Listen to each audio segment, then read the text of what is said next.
Morning 8th class. आज हम Hindi reader में पाठ 8 प्रेरणा कहानी पढ़ेंगे। ये कहानी मीना शर्मा द्वारा लिखित प्रेरणा में लेखिका ने जीवन के प्रेरणा के महत्व को दर्शाया है। इसमें लेखिका ने प्रेरणा देकर औरों को उस राह पर चलने की शिक्षा दी है। चौक में लाल बत्ती के होने पर हमारी गाड़ी रुकी। जब लेखिका गाड़ी पर कहीं जा रही थी तो उनकी गाड़ी लाल बत्ती होने पर चौक पर रुकी। मेरी नज़र सामने वाली सड़क पर एक 7-8 साल के लड़के पर पड़ी जो हाथ में 8-10 गुब्बारे बेचता। कभी किसी गाड़ी के पास जाता तो कभी किसी के पास। गुब्बारे बेचने की कोशिश में उसका गिड़गिड़ाना मैं उसके हाथों के संकेतों से समझ सकती थी। हरी बत्ती होने पर सामने की गाड़ियाँ चल पड़ी। मैंने देखा वह लड़का एक गाड़ी के पीछे पीछे भागता दूसरी तरफ आ गया और मैं इस डर से बेचैन हो रही थी कि कहीं वह किसी गाड़ी के नीचे ना आ जाए। उसने गुब्बारे दिए और पैसे ले लिए। पैसे गिनते हुए उसकी खुशी में मैं उसके चेहरे के भाव को महसूस कर सकती थी। हम अक्सर देखते हैं कि जब हम जाते हैं रोड पे तो जब गाड़ियाँ रुकती हैं तो कई छोटे छोटे बच्चे वहाँ पे कोई गुब्बारे कोई ऐसे छोटे छोटे सामान बेचते हुए नज़र आते हैं। जैसे ये देखो, इस गाड़ी में यहाँ पे लेखिका बैठी है और ये बच्चा 7-8 साल का जो बच्चा है वो गुब्बारे बेच रहा है, लेखिका के पास आता है। इतने में हमारी तरफ की भी हरी बत्ती हुई और हम भी उसी तरफ आ पहुँचे जहाँ वह लड़का खड़ा पैसे गिन रहा था। जैसे ही हमारी गाड़ी रुकी वह लड़का गाड़ी के पास आकर झट से बोला, मेम साहब अपने बच्चों के लिए गुब्बारा ले लीजिए, केवल 10 रुपये में ये सारे हैं। वह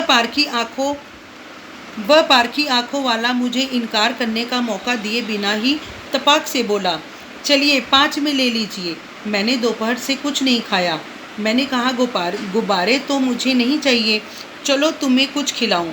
एक साथ खुशी और हैरानी के भाव उसके चेहरे पर आए।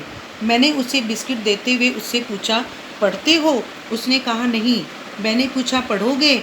मेरी बात को अनसुना करते हुए वह बेझिझक बोला, मेरी बहन के लिए भी बिस्किट। मैंने मुस्कुराते हुए उसे कुछ बिस्किट और दिए और प्रश्न दोहराया, पढ़ोगे? तो उसने ना में सिर हिलाया। मुझे उसका जवाब सुनकर हैरानी हुई और मैंने कहा, अरे तुम पढ़ोगे नहीं, यूं ही सारी ज़िंदगी ऐसे ही? उसने कोई जवाब न दिया। शायद वह जीवन की पहली ज़रूरत को मुझसे ज़्यादा अच्छी तरह समझता था। बिस्किट खाने की उत्सुकता उसके हाथों से साफ झलक रही थी। जब तक उसने एक बिस्किट खाया तब तक मुझे भी अपनी गलती का एहसास हो गया था। मैंने प्यार से कहा, बेटा तुम्हें पढ़ना चाहिए। कब तक तुम यूं ही? मेरी बात को बीच में ही टोक कर वह बोला, कौन पढ़ाएगा मुझे? मैं पढ़ाऊंगी। और कमाएगा कौन? तुम्हारे पिताजी। वे नहीं हैं। उफ, बड़े दुख की बात है। माँ वह उधर बैठी है, इशारा करते हुए उसने कहा।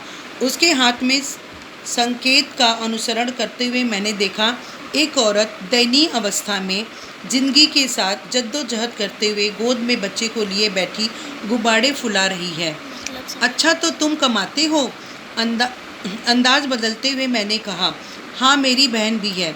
ये लेखिका उस छोटे से बच्चे के साथ बात करते हुए यह सारी बातें पूछती है और कुछ पूछने की मेरी हिम्मत न हुई और मैंने भरी आंखों से अपनी गाड़ी आगे बढ़ा दी।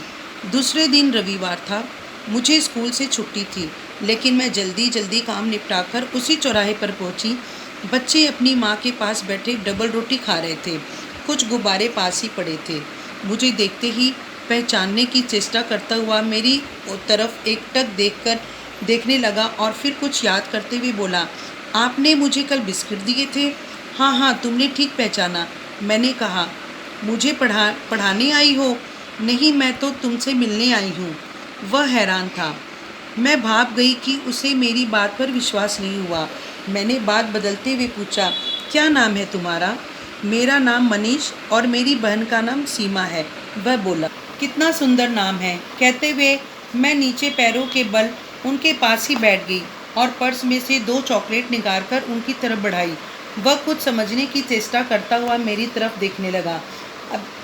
अब लेखिका उसे दूसरे दिन दोबारा इसलिए मिलने आई थी ताकि वह उनको पढ़ने के लिए मना सके।